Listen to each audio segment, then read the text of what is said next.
തെളിവുകളും സാക്ഷിമൊഴികളും അനുകൂലമാണെങ്കിൽ പിന്നെ ഒന്നും പേടിക്കാനില്ല. സെൽഫോൺ ഒരു പ്രധാനപ്പെട്ട തെളിവല്ല. അതിലേക്ക് ആർക്കു വേണമെങ്കിലും വിളിക്കാം, തിരിച്ചും വിളിക്കാം. പക്ഷേ ശാരിയുടെ സാക്ഷിമൊഴി പ്രധാനമാണ്. അതിലൂടെ മാത്രമേ വെട്ടൂർ ശിവനും ഈ കൊലയും തമ്മിലുള്ള ബന്ധം വാദിഭാഗത്തിന് തെളിയിക്കാൻ പറ്റൂ. ഈ വെട്ടൂർ ശിവൻ നിരപരാധിയാണെങ്കിൽ അച്ഛനും നിരപരാധിയാണ് അല്ലേ മാഡം? അതെ. അപ്പോ എങ്ങനെയും ശാരിയുടെ മൊഴി നമുക്ക് അനുകൂലമാക്കണം. അച്ഛൻ ആ കുട്ടിയോടൊന്ന് സംസാരിച്ച. ഓ, ഇവിടുത്തെ പഴയ ബാല്യക്കാരുടെ മോളാ അവള്. ഇനി ഞാൻ അവളെ കാല് പിടിക്കണമെന്ന് പറഞ്ഞാ? അച്ഛാ, ഇപ്പൊ ആവശ്യം നമ്മുടെതാ. അവൾ അനുസരിക്കും. അതിനുള്ള തന്ത്രങ്ങളൊക്കെ അച്ഛൻ അറിഞ്ഞൂടെ?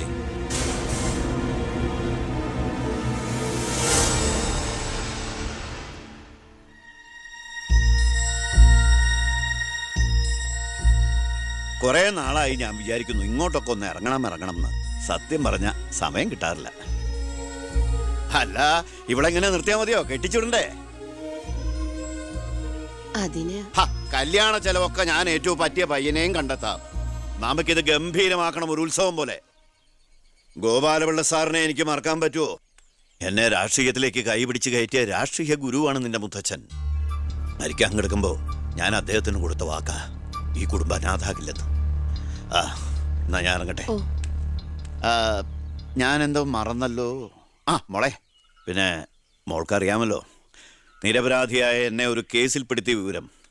ആ പ്രതിക്കെതിരെയുള്ള മോളുടെ മൊഴി അതൊന്നും മാറ്റി പറയണം. ഞാൻ സത്യം പറയൂ. എന്റെ മുന്നിൽ വെച്ച് നടന്ന കൊലപാതകത്തിന് കൂട്ടു നിൽക്കാൻ എന്നെ കിട്ടില്ല. തെറ്റ് ചെയ്തവരാരായാലും അവർ ശിക്ഷിക്കപ്പെടണം. കുറെ കാലം എന്റെ വീട്ടിൽ നിന്നല്ലേ തള്ളയും മോളും. ഉണ്ട ചോറിന് നന്ദി കാണിക്കാൻ പറ ദേവികമ്മ മോളോട്. അമ്മ പറയില്ല. സാറ് പണ്ട് നന്ദി സൂചകമായി എന്റെ മുത്തശ്ശന് കൊടുത്ത വാക്ക് വിധവയായ എന്റെ അമ്മയെ അടിച്ചു തളിക്കാരിയാക്കാമെന്നല്ല, നല്ലൊരു ജോലി വാങ്ങിക്കൊടുത്ത് സ്വന്തം പെങ്ങളെ പോലെ സംരക്ഷിക്കാമെന്നായിരുന്നു. സാറിന്റെ വീട്ടിലെ കരിയും പുകയും കൊണ്ട് എല്ലാം മുറിയെ പണിയെടുത്തിട്ട് തന്നെയാ എന്റെ അമ്മ എന്നെ വളർത്തിയത്. ഒരു ബാല്യക്കാരിയുടെ കൂലിക്കണക്ക് പറഞ്ഞാ കുറെ കാശ് ഇങ്ങോട്ട് തരാനുണ്ടാവും. ഞാഞ്ഞൂളിനും പത്തി കൊള്ളാം. നീയൊക്കെ മാനം മര്യാദയായിട്ട് ജീവിക്കുന്ന എനിക്കൊന്ന് കാണണം.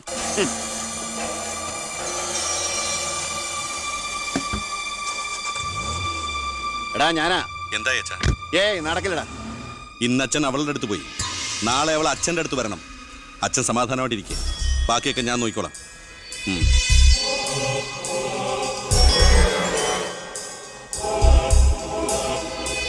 ഞാനാ. പേര് ശാരിക. കോട്ടപ്പുറം സ്കൂളിലെ ടീച്ചറാ.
മാഡത്തിനടുത്ത് എപ്പോഴും ശ്രദ്ധ വേണമെന്ന് ഹോം മിനിസ്റ്ററുടെ ഓർഡർ ഉണ്ടായിരുന്നു.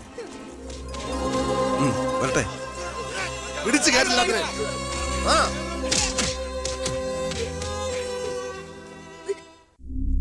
ആ ഗുണ്ടകളെല്ലാം മണിക്കൂറുകൾക്കുള്ളിൽ ജാമ്യത്തിറങ്ങിപ്പോയി സർ. അവർക്ക് വേണ്ടി ക്യൂ നിൽക്കുകയാണ് ആവശ്യക്കാർ. ഈ നാട്ടിലെ ഇടത്തരക്കാരും പാവങ്ങളും ഒക്കെ ഗുണ്ടകളെ കൊണ്ട് പൊറുതിമുട്ടിയിരിക്കുകയാണ് സർ. കഴിഞ്ഞ കുറേ വർഷങ്ങളായി ഇവിടെ നടന്ന 90% കൊലപാതകങ്ങൾക്കും ആത്മഹത്യകൾക്കും പിന്നിൽ ഗുണ്ടകളും അവർക്ക് പുറകിലുള്ള തൽപര കക്ഷികളുമാണെന്ന് നിസ്സംശയം പറയാം സർ. കഴിഞ്ഞ 5 വർഷത്തിനുള്ളിൽ ഇവിടെ ഉണ്ടായിട്ടുള്ള സർവ്വ ഗുണ്ടാ വിളയാട്ടങ്ങളുടെയും അക്രമങ്ങളുടെയും സത്യസന്ധമായ കേസ് ഹിസ്റ്ററി എനിക്കുടനെ വേണം, വിത്ത് ഇമ്മീഡിയറ്റ് എഫക്ട്. സാർ, ഈ ഫയലുകളൊക്കെ ഒന്ന് പഠിക്കണം.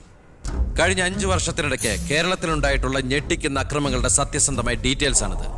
300-ലേറെ കൊലപാതകങ്ങൾ, 2000-ലേറെ ആത്മഹത്യകൾ, 3000-ലേറെ ആത്മഹത്യാ ശ്രമങ്ങൾ, അക്രമങ്ങളിൽ അംഗമംഗം വന്നവർ 6000-ലേറെ. എന്നിട്ടോ ബന്ധപ്പെട്ട കേസുകളിൽ ശിക്ഷിക്കപ്പെട്ടത് വെറും 12 പേർ. വ്യക്തമായ തെളിവുകളോ സാക്ഷിമൊഴികളോ ഇല്ലാതെ രക്ഷപ്പെട്ടവർ 650-ലേറെ. ഇനിയും പോലീസിന് കണ്ടുപിടിക്കാൻ പറ്റാത്ത കേസുകൾ 100-ലേറെ. ഇതൊക്കെ ആ അവറാച്ചനും അതിനു മുമ്പ് പ്രതിപക്ഷവും ഭരിച്ചിരുന്നപ്പോഴാ.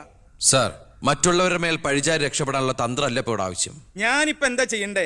ഇതൊക്കെ അന്വേഷിക്കേണ്ട ചുമതല പോലീസിനല്ലേ? സമയമുണ്ടെങ്കിൽ താൻ തന്നെ പോലീസിനെ കൊണ്ട് അന്വേഷിപ്പിക്കടോ. താങ്ക് യു സാർ, ഈ പെർമിഷൻ മാത്രം മതി. നിക്ക് ഞാനൊരു ആവേശത്തിന് പറഞ്ഞു എന്ന് വെച്ച് എന്താ തന്റെ ഉദ്ദേശം? സാർ, ഞാൻ പറഞ്ഞില്ലേ ഈ അക്രമങ്ങളുടെ എല്ലാം പിന്നിൽ ഗുണ്ടകളാണെന്ന്. അതൊക്കെ ആർക്കറിയാൻ പാടില്ലാത്തത്? എങ്കിൽ പിന്നെ ഈ ഗുണ്ടാവിളാട്ടം നമുക്ക് അങ്ങ് അവസാനിപ്പിച്ചൂടെ സാർ? ഈ നാട് നന്നാവണമെങ്കിൽ, ജനങ്ങൾക്ക് പേടി കൂടാതെ ജീവിക്കണമെങ്കിൽ കേരളത്തിൽ അടിയന്തരമായി ഗുണ്ട ആക്ട് നടപ്പാക്കിയേ പറ്റൂ.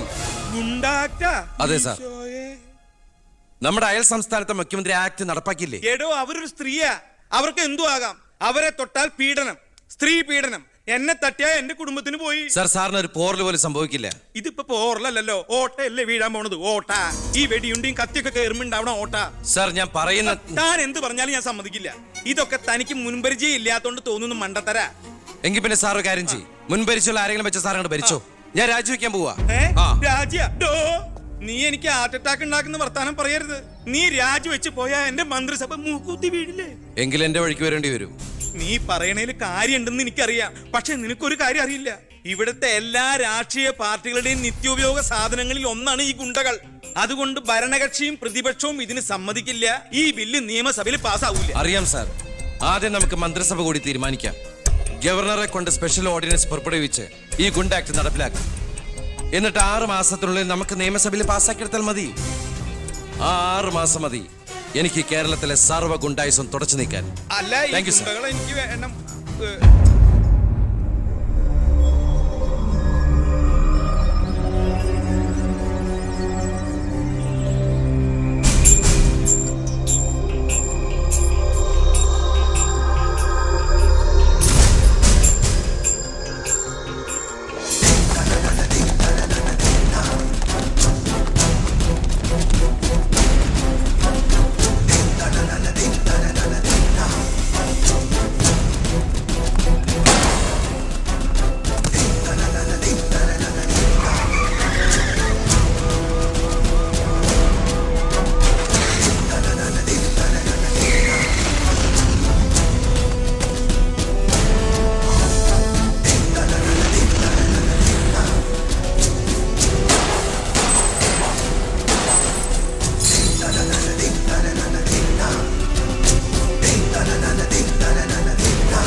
ഇതാ ചാവി.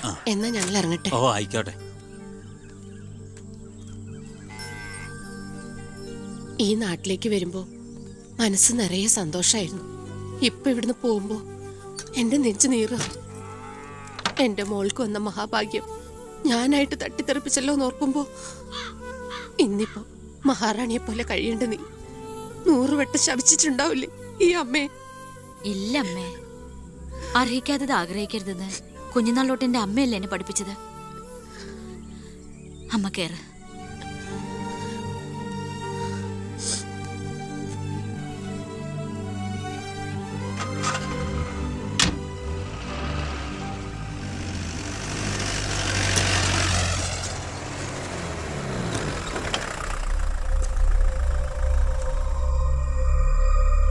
നിർത്തി വണ്ടി എടുക്കല്ലേ.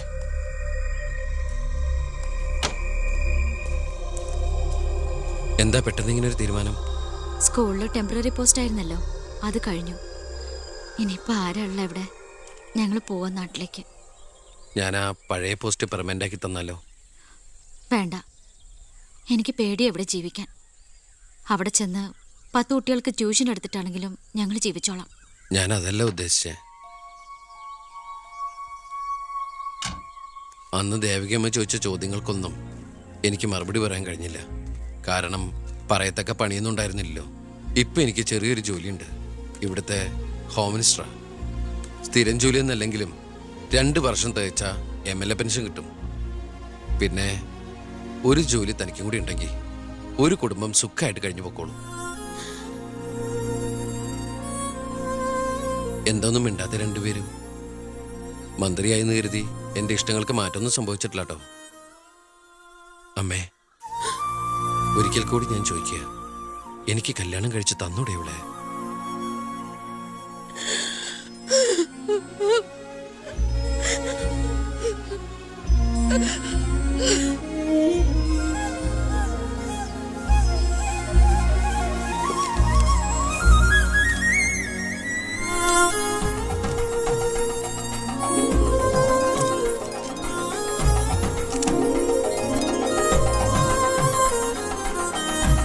സാക്ഷികൾ ഒരു സാക്ഷിയുണ്ടേ, ഒന്ന് മറക്കേ സാറേ. ജോസഫ് വർക്കി, കുണ്ടാലി തെക്കേതിൽ, ചിറ്റാരിക്കര. ഈ ധന്യ മുഹൂർത്തത്തിന് സാക്ഷിയാകാൻ ഒരവസരം എനിക്ക് തരണം. ദാ ഇവിടെ. അങ്ങോട്ട് മാറി നിൽക്കണോ? മാറിയിക്കാൻ പറഞ്ഞപ്പോ ഓക്കെ. തട്ടിപ്പും വെട്ടിപ്പും ഒക്കെ നിർത്തി ഇനിയുള്ള കാലം ഒരു നല്ല മനുഷ്യനായിട്ട് ജീവിക്കണമെന്നാണ് എൻ്റെ ആഗ്രഹം. നല്ലതാ. മന്ത്രിയോടൊപ്പം നടന്നില്ലെങ്കിൽ വീട്ടിലും നാട്ടിലും ഒരു പട്ടിയുടെ വില പോലും എനിക്ക് കിട്ടില്ല. എന്നെ കൈവെടിയരുത്. ഞാനൊന്ന് ആലോചിക്കട്ടെ. എന്താ ഈ പത്രക്കാരും പോലീസുകാരും കാണിക്കുന്നത്? മന്ത്രി വൈഫ് ഒന്ന് പുറത്തേക്ക് ഇറങ്ങിക്കോട്ടെ. ഇന്നത്തെ കൊരകന്റെ പൂമാല കിട്ടിയ പോലെ തിരക്ക് ഉണ്ടാക്കണ എന്താന്നാ ഞാൻ ഉദ്ദേശിച്ചേ.